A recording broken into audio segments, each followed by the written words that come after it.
అంటే ఆంధ్రప్రదేశ్లో గద్దె దిగినటువంటి ప్రభుత్వం ఏదైతే ఉందో ఆ ప్రభుత్వం ఒక్కొక్క జిల్లాకి సుమారుగా 10 కోట్ల రూపాయల ఖర్చును గొడవల నిమిత్తం పెట్టబోతున్నారు.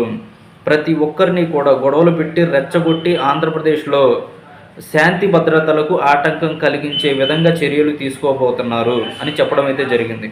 అంతేకాకుండా ఈ ప్రభుత్వం ఖర్చు చేసే 10 కోట్ల రూపాయలను ప్రజలకు గొడవలు పెట్టడానికి, లేకపోతే శాంతి భద్రతకు భంగం కలిగించడానికి, అభివృద్ధికి ఆటంకం కలిగించడానికి కాకుండా ప్రజల సంక్షేమం కోసం, ప్రజల అభివృద్ధి కోసం, ప్రజల ఆరోగ్య పరిస్థితులను పెంపొందించడానికి ఇలాంటి వాటికి ఖర్చు పెడితే వచ్చే ఎలక్షన్లో అయినా సరే ఈ 11 సీట్ల నుంచి పెరిగే అవకాశం ఉంది.